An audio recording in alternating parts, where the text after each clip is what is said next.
25 states just filed a lawsuit against Trump at the same time, and Canada just did something in response to American tariffs that nobody in the White House saw coming. And the combination of those two things happening simultaneously tells you that the resistance to what this administration has been doing on trade is no longer just political opposition from Democrats, but has become a full-scale legal and international pushback that is going to be very difficult to manage from inside the West Wing. And make sure to subscribe so you never miss a video and watch this. Donald Trump panicked and caved to mighty Canada after Donald Trump threatened, "We're going to impose 50% tariffs on you unless you make a deal with us and stop your retaliation against us." With minutes left in Donald Trump's arbitrary deadline, Donald Trump did what everybody expected he would do. He announced, "I have paused the 50% tariffs against Canada that were scheduled to kick in tomorrow morning for a 3-day period based on the fact that Canada and the USA, subject to finalization of documents, have a deal!" Exclamation point. The great Keystone Pipeline, long ago killed by sleepy Joe Biden, may be awoken from the grave. Thank you for your attention to this matter. So whenever time Donald Trump announces something like this, you always have to say, all right, well, there's another side to this. What's the other side saying? So Prime Minister Carney, knowing that Donald Trump would try to, basically say that he did this deal and all of these things without it actually happening yet, Prime Minister Carney put out the following statement. And here's how it began. "My statement on ongoing Canada-U.S. trade negotiations." Usually when there are ongoing trade negotiations, that doesn't mean that there is a completed deal. Prime Minister Carney says, "Over the last number of weeks, Canada has engaged in intensive discussions with the United States to address outstanding trade issues and deliver greater certainty and real benefits for Canadian businesses, workers, farmers, and families. Substantial progress has been made, although there is important work still to be done." That means there's not a deal. As this work is ongoing, the United States has agreed to postpone the implementation of its 50% tariffs on a range of Canadian goods under Section 338 of the U.S. Tariff Act of 1930 until end of day August 21. I know he's just stating the facts there, but as he was writing that letter with whoever he was helping draft the letter as well, you can't help but look at that statement as just also saying how stupid is what they're doing. They're doing the U.S. Tariff Act of 1930 on us in 2026. What else happened in 1930 in the United States? Oh yeah, the Great Depression. Oh, got it. Okay. While we continue this work, Canada remains focused on building a stronger, more independent, and more competitive economy at home. And what I actually like a lot about Prime Minister Carney, he says things like that carry with it second and third tier meetings. While we're doing this work, we remain focused. We're focused on doing stuff, and we're going to have to deal with this craziness and these ridiculous threats, but we actually remain focused on what the Canadian people are telling us we need to remain focused on. Again, Dominic LeBlanc, who's Canada's chief trade negotiator with the United States, Trade Representative Jameson Greer, who, to say Jameson Greer is out of his depth is an insult to the word depth, because this guy's a complete idiot. And Dominic LeBlanc has been in Canadian politics and in leadership positions for a long time. The guy knows what he's doing. And you've got this Jameson Greer guy who's cosplaying trade rep. Dominic LeBlanc posts, first let me just this line, "Efforts remain ongoing." Okay, let's be clear. That means there's not a full deal yet. "The chief trade negotiator and I met this morning with United States Trade Representative Jameson Greer in Washington, D.C. We are working collaboratively towards a finalized agreement between the two countries." I want to bring in now Charlie Angus, Midas Canada. And Charlie, we also got to talk about that Pete Hoekstra petition in the end of this video, because I know it's the top signed petition in Canadian history right now, and I want to talk about that. But in addition to what I said, Donald Trump held this bizarre press conference this morning, you may have seen also, where he was roaming around the White House grounds talking about the grass and how one of his donors is putting new grass in and the grass loves the food. And he talks about how he's going to have drones flying all over Washington, D.C., that soon you're going to see drones everywhere. I mean, I know that's exactly what Americans will see, drones everywhere. And he's got drone defenses. But he goes, "We've come to a deal with Canada. They were charging us tremendous tariffs, but we no longer have the tariffs. We stopped Canada and saved that. That's how he's framing it. They were being so unfair, and now they've agreed they're not going to tariff us. I've solved the problem, everybody. Charlie, what do you make of this all? Oh my God. Ben, I don't even know where to start. So, number one, if you go into any coffee shop in Canada today, they'll say, whatever. We don't trust anything that guy says. It'll be what it'll be. Show us the details. So, nobody here is doing the victory dance. Oh, thank God we're relieved. What I really noticed, Ben, was that for all the tough, big talk, Jameson Greer and Donald Trump, you better not tariff us even more. We will press the nuclear button. It seemed almost like a little bit of a panic on their part, like they were running out of road, like people are getting fed up, like the fact that this Smoot-Hawley Tariff Act, which is the worst piece of economic legislation in history, yes, it did cause a Great Depression, is absolutely illegal. But what did they announce as a victory? They got what? The Keystone XL pipeline. And everyone in Canada is saying, what? Yeah, you guys killed Keystone XL, but hey, if you want to run a pipeline through the red states and fight with your own voters, yeah, sure, we'll watch that happen. So the other funny element to this is that as Donald Trump was doing his supposed victory lap, the Prime Minister in Canada was announcing the biggest energy deal in Canadian history.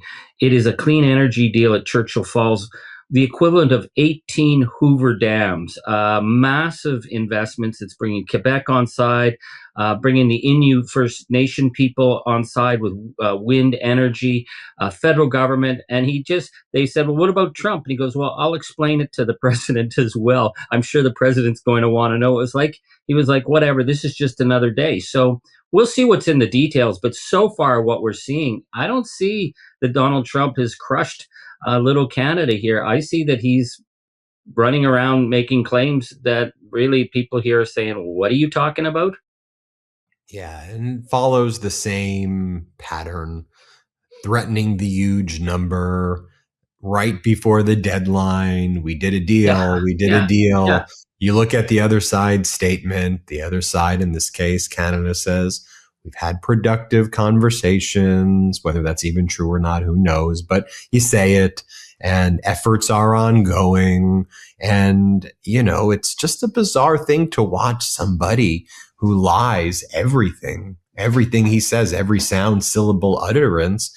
And it just also, from your perspective as a Canadian, and I say this from other countries who observe this behavior, to me, it just looks so utterly like weak and pathetic. Like, it's like, oh, that's I get it. When you have the might of the post-World War II Pax Americana behind you, you can have a crazy weak person do the huff and I'll puff, and it'll work the first time and the second time, Yeah. and sometimes even the third time, because generationally, America controlled the world structure. That's the architecture.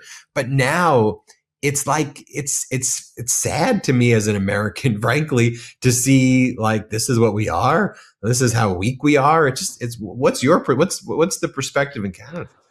Well, it's really been a shocking situation. I mean, we're watching basically a gangster regime, and so people are really engaged in a way people I don't think ever would have imagined. Like Prime Minister Carney had very little room to negotiate because all the polling showing Canadians are not willing to accept anything, to give up anything to Donald Trump. They don't trust him. They know that his signature means nothing. So the message to the Prime Minister going in is Canadians expect you to hold the line. So obviously the Prime Minister's got to find some way of negotiating, on auto, absolutely, on steel, on aluminum. But what's in those details, we don't know. But a few things that we're seeing is, Donald Trump's talking about that we're going to lower these tariffs that we threatened them on auto. Well, we were just doing retaliatory tariffs. He had announced his plan to destroy Canada's auto industry. The auto industry in North America is totally integrated. I mean, the Toyota plant in Ontario is getting supplies from Ohio that morning, and Lansing is getting stuff from Hamilton in Ontario that evening. Donald Trump caused chaos. So I think what the negotiators on the Canadian side were like, listen, We want to get this agreement back on within CUSMA to make sure that the auto sector maintains itself. So Donald Trump is saying they've stopped their retaliatory tariffs. Well, fine. We don't need retaliatory tariffs if our auto sector maintains constant. Same on dairy. The dairy thing is bizarre. Canada does not compete with the US on dairy. We have a domestic market run by farmers. It's not subsidized. The Americans can ship in, but they're not. So we had a phantom tariff on top of stuff that they are not sending in as one of our retaliatory tariffs. And he's announced they're going to stop the retaliatory tariff on dairy. And it's like, there was no threat there. This was just for show. So if this is Donald Trump's victory, well, again, most people in Canada would say, well, we'll let him have that. But there are going to be a few key areas. The booze boycott for Canadians is personal. For the Prime Minister to come and tell us to put down our guard, he's going to have to really prove it. I don't think it's going to change behavior. I think Canadians recognize that as long as we have an anti-democratic threat on our border, that we will hold the line. The boycott will remain strong, and that'll piss Donald Trump off. But we know that what he says means nothing. Like, Ben, as he was demanding this 10th hour negotiation, he was turning on the UK, threatening them with 100% tariffs after they signed an agreement that gave Donald Trump everything he wanted. So Canadians are watching. They will wait and see. They'll listen to what the Prime Minister comes back on. But, Donald Trump's cheering and howling that he secured the Keystone XL pipeline. We're like, whatever, take it, dude. If that's as best it gets, go for it. Right. You look at even, for example, his attack of South Korea lately, after he, a few weeks back, a month or two ago, praised South Korea for hitting the GDP to military defense expenditure benchmark, and then said that with the GDP, where they're doing joint military exercises with the United States, is too hostile and threatening to Kim Jong-un, who's doing nuclear ballistic missile tests basically, throughout the week. The multi-state lawsuit is significant not just because of the number of states involved, but because of what they are actually arguing in the filing. Because this is not a general complaint about trade policy or a political statement dressed up in legal language, but is a specific constitutional challenge to the authority the administration claims to have to impose tariffs the way it has been imposing them.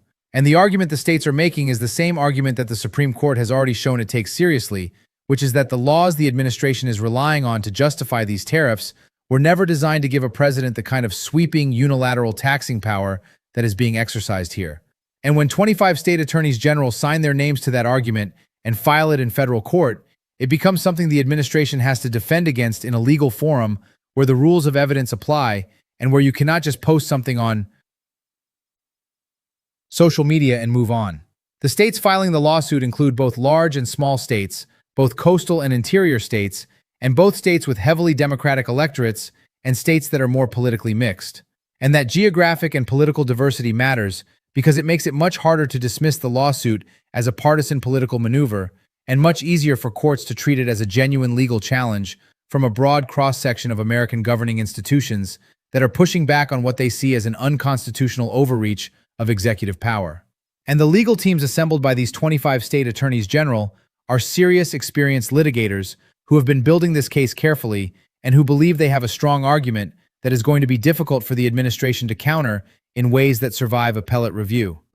The specific economic damage the states are documenting in the filing is detailed and concrete and covers everything from agricultural sectors that have lost export markets because of retaliatory tariffs imposed by trading partners in response to American tariffs, to manufacturing industries that depend on imported inputs whose costs have risen sharply, to small businesses across multiple sectors that have been absorbing higher costs without being able to pass them on to consumers who are already stretched thin. And that documented economic damage serves a dual purpose in the lawsuit because it both establishes the legal standing the states need to bring the case and tells a story about real consequences for real people that judges are going to have to reckon with when they evaluate whether the administration's claimed legal authority actually justifies the harm being caused. Then Canada did something that reframed the entire trade war dynamic in a single announcement, because Canada has been one of the countries hit hardest by American tariffs and has been responding with retaliatory measures of its own. But what Canada just did goes beyond retaliation and signals a strategic shift in how America's closest trading partner and neighbor is thinking about the long-term relationship.